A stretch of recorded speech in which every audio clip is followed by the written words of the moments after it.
Hey viewers and friends, Andrew back at you with another slasher review, and I'm here to review the low budget Mexican 80s slasher movie Don't Panic. But before I get into my review, I'm wanting to give a quick shout out to Enready or Brian, a good friend on here of mine, and we've been chatting back and forth a lot lately. He's a great guy, really knowledgeable on movies, especially releases and editions, whether they're out of print and stuff like that, which is always great to find out stuff about films. And yeah, he's big into his horror. He does fairly regular updates on his channel, so if you're not subscribed to him, I'll be leaving his link below. You know what to do. Head on over, watch a few of his vids and subscribe. You won't regret it. He is great. So yeah, the funny thing is, he commented on my Utopia pickups video, which if you've seen that video, which hopefully all of you have, you will have known that I picked this movie up from Utopia and showed it off in that video. The funny thing was, I just finished watching the movie when I read his comment. He wanted me to review it, and I'm always happy to take requests and stuff like that. And being this is a fairly obscure and rare film, and I've never really heard anyone talk about it before except for one person who only let me know about the movie in a private message, I thought it was a pretty good idea to review this film. So Don't Panic, it centres around a 17-year-old called Michael who's just had a birthday party, and at his party one of his friends called Tony brings out a Ouija board. They set it up, start playing around with it, and unbeknownst to them they unleash an evil spirit. The mum comes down, she's trying to get some sleep. She asks the friends to leave, so the friends leave the party. They pack everything up and think nothing of it. Very soon after that, Michael begins to experience very, very weird and strange visions, premonitions and out-of-body experiences to do with his friends getting killed off. Basically, he's trying to figure out what the hell's going on. He can see these visions, he knows when they're going to happen, and he can see his friends being killed off. So it's pretty much him trying to find out who's doing the killings, what's happening, and try and stop his friends getting killed off, basically. So that is essentially the main part of the storyline. It's pretty much all you're going to get with this one. Very straightforward, you know, there's not a lot of twists and turns. So it's essentially what you see is what you get. Now, what did I think of this movie? Very mixed on this one. I didn't think it was overly good, but then I didn't think it was overly bad. I just thought, you know, it was a pretty decent 80s slasher film that could have been a lot better. They focused a lot on the storyline, which was a little bit hit and miss for me. I enjoyed it at the start, but it kind of got a little bit boring and dragged on a bit, very repetitive. And the cast, again, hit and miss. Michael, who was essentially the main character, I thought he was really, really good and enjoyed his character a lot.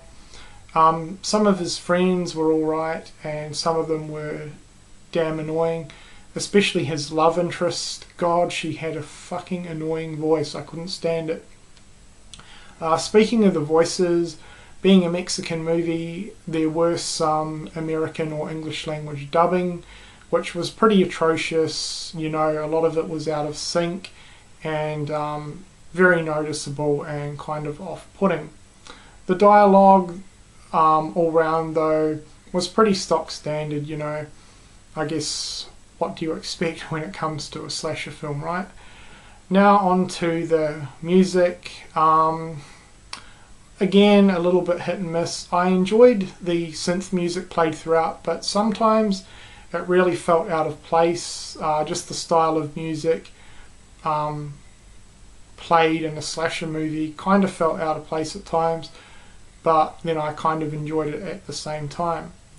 The kills, however, were definitely the standout feature of this movie, thank God, but unfortunately there wasn't enough of them. The body count wasn't high enough, unfortunately. But when the kills did happen, they looked really, really good, and I thought were pretty well done for a low-budget 80s slasher film. They were kind of a mix of on and off-screen. The off-screen kills just showed the victim and a lot of blood going everywhere, which, you know, looked good. The blood effects were really good, and there was a lot of it, which looked awesome. And then the on-screen kills were really impressive as well. There was one particular standout one, which I'm not going to spoil, but yeah, the on-screen kills looked really good as well. Again, lots of blood used, and it looked really good.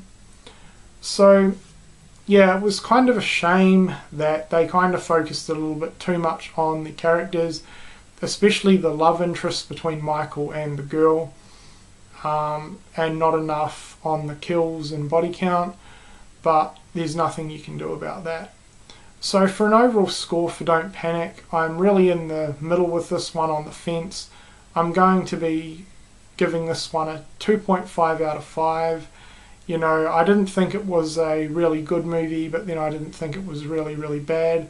I just thought it was a pretty average to decent slasher film, and, you know, okay for what it was. It does kind of go up a notch for me, considering it's a fairly obscure one. I've never really seen it in anyone's collections before. I wouldn't say it's rare, because you can pick it up on Amazon UK. This edition, however, I think is fairly rare, because I've only seen it on the Utopia website.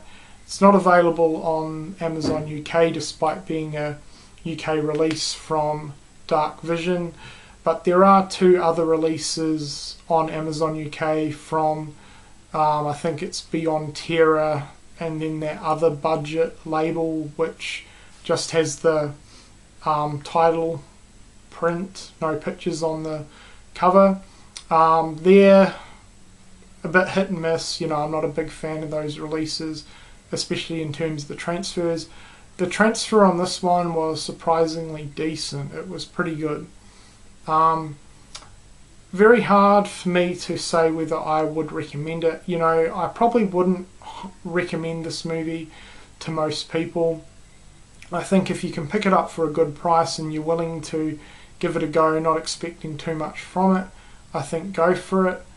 But other than that, I probably really wouldn't recommend it.